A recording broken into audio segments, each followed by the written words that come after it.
오늘 이제 엘리야와 엘리사, 스승과 제자 사이죠.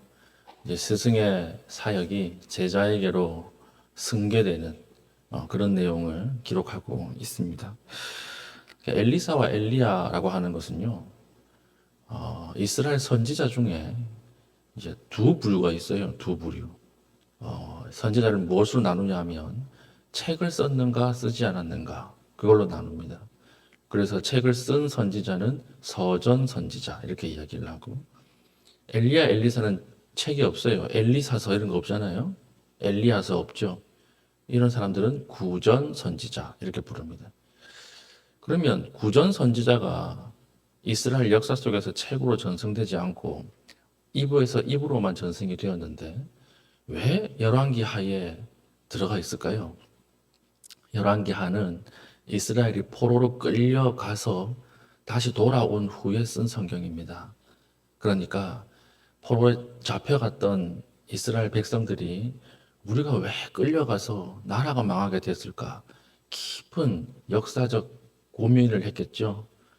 그때 가만히 생각하니까 우리에게 심판을 얘기했던 하나님 보내신 마지막 선지자가 있었다.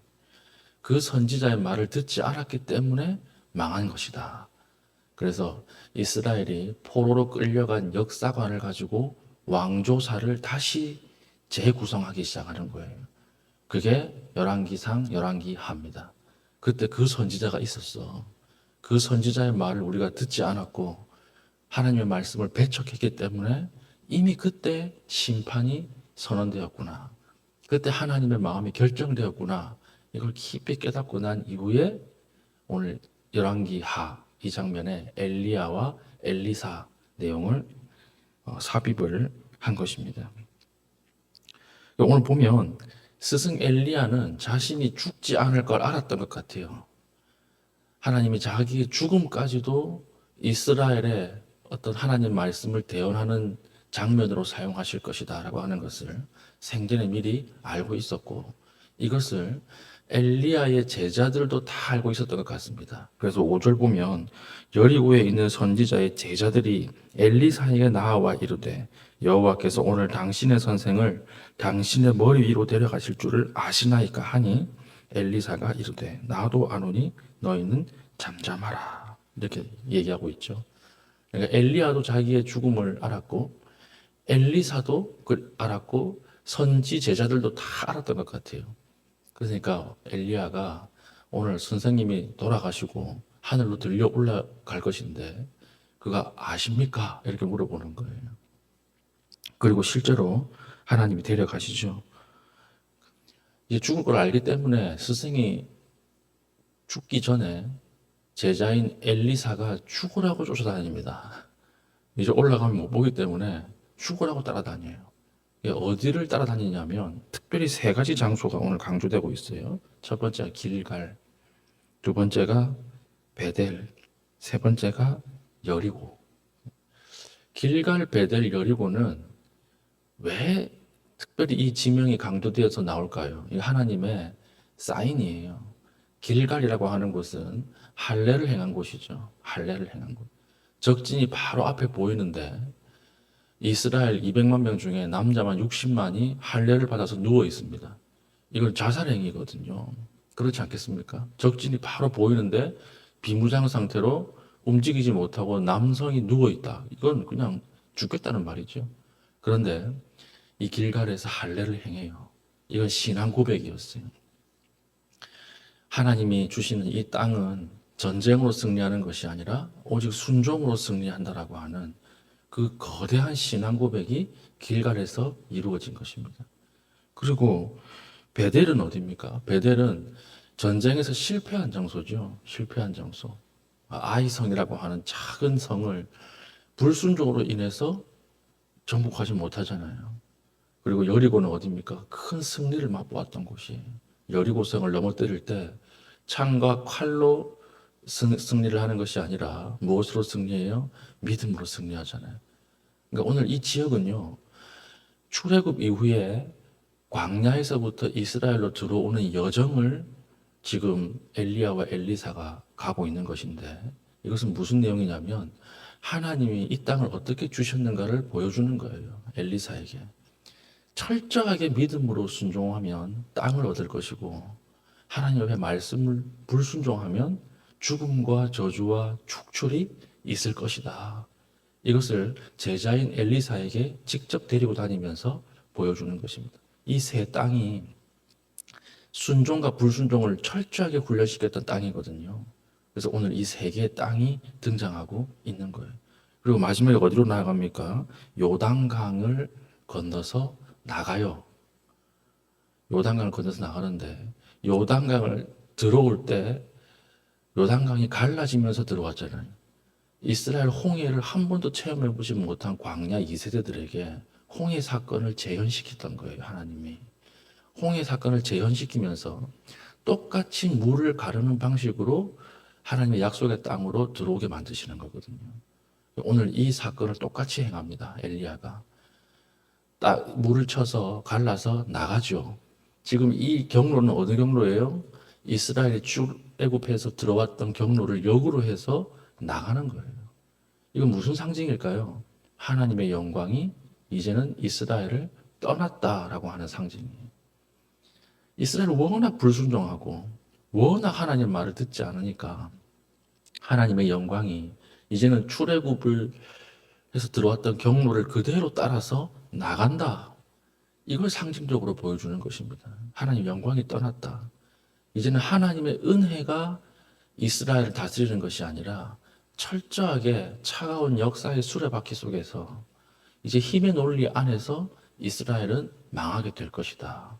그래서 남쪽 북쪽이 다 망하지 않습니까? 이때 이미 하나님의 심판이 기획되었고 결정된 거예요. 엘리사가 이걸 바라보면서 가슴을 치죠. 아니 선생님은 올라가면 그만이지만 남아있는 백성은 어떡합니까? 이렇게 이야기하는 거예요. 그래서 엘리야가 올라갈 때 엘리사가 뭐라고 이야기합니까?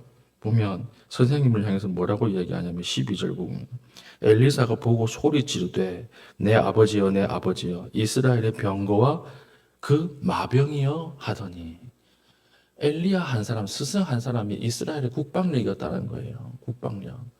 이스라엘이 지금까지 버틸 수 있었던 것은 군대가 좋아서도 아니고 왕이 강해서도 아니고 오직 누구 때문이었다는 것입니까? 엘리야. 엘리야가 하나님이 은혜를 베푸는 마지막 보루였다라고 하는 것인데 이제는 하나님의 엘리야를 들려서 올리시니까 이 나라는 어떻게 됩니까?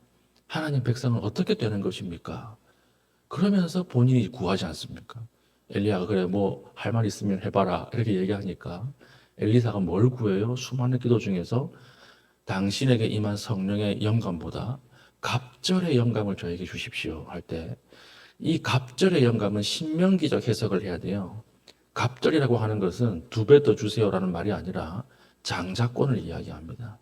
장자에게는 2배를 줘야 되는 의무가 율법에 있거든요. 그렇기 때문에 이 갑절의 은혜를 주십시오라고 하는 것은 이것은 나를 그 다음 계승자로 세워주십시오. 이 말을 이야기하는데 이 기도 제목을 딱 듣고 엘리야가 하는 말이 무슨 말을 해요? 10절 보면 그건 내가 못하는 일이다. 그건 내가 못한다. 선지자를 부르시고 세우시는 것은 하나님이 하시는 것이지 내가 하는 일이 아니다.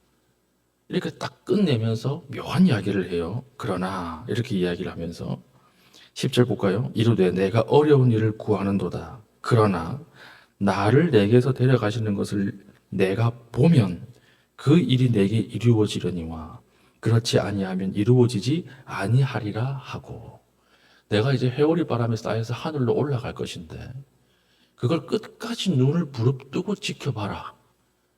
그걸 끝까지 지켜보면 네가 원하는 갑절의 영감이 혹시 생길지도 모르겠다. 그러나 보지 않으면 그 영감은 생기지 않는다. 이렇게 이야기해요. 막 이상하게 이야기하죠. 이게 무슨 뜻일까요? 신앙의 전승이나 신앙의 전수는 지식 전수가 아닙니다. 경험 전수가 아니에요. 무엇에 관한 전수일까요? 하나님이 행하신 일을 똑같이 경험하는 거예요. 하나님이 행하신 일을 똑같이 우리가 응답을 받는 거예요. 이걸 똑같이 봤을 때 신앙의 전승이 된다라고 하는 거예요. 체험이 중요한 거죠. 체험 전승이에요. 체험 전승. 보고 체험하고 하나님의 살아계심을 인정할 때 그때 신앙은 전수된다라고 하는 것입니다. 그리고 나서 하늘로 올라가면서 자기의 겉옷을 떨어뜨리죠. 그걸 금방 주워가지고 엘리사 제자인 엘리사가 그 옷을 가지고 다시 요단강을 치니까 요단강이 어떻게 돼요? 다시 갈라지면서 엘리사가 들어오는 거예요.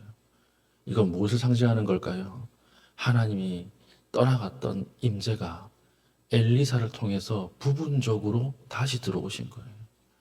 하나님 심판은 결정했지만 이제는 엘리사를 통해서 그 남은 자들을 구원하겠다. 이 결단을 엘리사를 통해서 하신 것입니다. 그래서 엘리사를 다시 세운 거예요. 그래서 뒤에 기적들을 보면요. 엘리야의 기적은 거대 기적이었어요. 하늘에서 불이 떨어지고 막 이런 기적이었어요. 3년 6개월 동안 비가 안 오는데 비가 내리고 막 이런 엄청난 기적이었거든요. 근데 엘리사 때 가면 생활 기적으로 바뀝니다. 이제 과부의 어떤 기름을 가지고 기적을 일으키고, 이건 엘리사의 능력이 작아서 그런 것이 아니라 엘리사가 이제는 하는 사역이 달라지는 거예요. 거대 기적으로도 하나님의 말씀을 배척했던 이 백성을 하나님 이제는 포기한다. 그러나 여전히 남아있는 자들, 여전히 하나님의 구원을 바라보는 남아있는 소수의 자들을 하나님께서 구원하시기로 작정하시고 보낸 사람이 엘리사예요. 엘리사. 그래서 예수님도 자신을 비교할 때 엘리야랑 비교 안 해요. 엘리야와 같은 큰 선지자가 왔다 이렇게 이야기하잖아요. 엘리사와 비교를 하는 거예요. 하나님의 심판은 결정이 됐다. 하나님 심판은 마지막 종말론적으로 결정이 됐다. 이미 종말이 시작이 됐다. 그러나 예수님이 하시는 사역은 무엇입니까? 마지막 남은 자들을 구하는 사역이에요. 마지막까지 하나님을 신뢰하는 그 사람을 구하는 사역이 엘리사를 통해서 이루어지고 있는 거예요. 오늘 중요한 교훈이 있죠. 신앙의 전승은 지식도 아니다. 우리가 막 공부시킨다고 해서 다음 세대 아이들이 하나님 앞에 돌아오는 것이 아니에요. 무엇의 전승이 일어나야 할까요? 보고 같이 체험해야 돼요. 이게 없어요. 오늘날 다음 세대는 딱 어느 세대냐면 제 세대예요, 제 세대. 30대, 40대. 우리 세대는 우리 선배들, 우리 할머니, 할아버지, 아버지가 겪었던 그 은혜를 체험 못했어요. 체험 못했기 때문에 기도가 아주 냉소적이에요. 그리고 그에 대한 반응이 아주 뜨뜻미지근해요. 그렇기 때문에 오늘날 하나님의 은혜보다는 세상 논리, 돈의 논리를 따라서 더 열심히 쫓아갑니다. 이걸 우리가 안타까워해야 돼요. 하나님 앞에 긍휼을 구해야 되는 거예요. 하나님, 오늘 이 시간 우리에게 기도할 때에 하나님, 내 생에 있었던 하나님의 은혜가 우리 자녀 세대에게도 다시 일어나게 해주십시오. 하나님, 내가 하나님을 보았던 것처럼 우리 자녀 세대에도 다시 하나님을 보게 해주십시오. 이 기도가 필요한 것이죠. 우리에게 행하셨던 그 하나님이 우리 자녀에게 나타나서 우리와 같은 것을 보고 같은 체험을 할 때, 같은 기도 응답을 누릴 때, 그때 신앙의 전승은 일어난다라고 하는 것입니다. 이것이 정말 필요한 기도예요. 오늘 특별히 우리 자녀들을 놓고 한번 기도합시다. 우리 자녀들 지금 정말 힘의 논리 가운데 살아가고 있거든요. 하나님의 은혜는 떠나가 버리고 철저한 힘의 논리, 야곱강식의 세계 안에서 우리가 만든 지옥 속에서 그 모든 피해를 다 입고 살아가요. 우리 세대가 그래요. 우리 세대가. 여기에 하나님의 은혜가 필요해요. 하나님이 엘리야에게 내렸던 그 하나님의 은혜가 엘리사에게로 넘어가서 하나님이 겨우겨우 다시 은혜를 일으켰었던 것처럼 우리들 다음 세대에도 하나님 똑같은 은혜를 내려주셔서 이들이 정말 구름처럼 몰려오고 하나님의 은혜를 사모하게 되는 그 날을 바라보게 해 주십시오. 기도할 수 있는 믿음의 신실한 주의 백성 될 수 있기를 축복합니다. 아멘. 우리 기도하겠습니다. 기도할 때 하나님, 음란하고 우상에 물든 땅에 사는 동안에 살아계신 하나님과 동행하게 하여 주시옵소서. 특별히 우리 자녀들이 이 일 가운데 선하게 쓰임받게 하여 주시고 우리 자녀들을 통하여 하나님의 살아계심을 보고 기뻐하게 하여 주시옵소서. 우리 함께 기도하신 이후에 개인적인 기도의 제목 가지고 기도하시고 자유롭게 돌아가시겠습니다.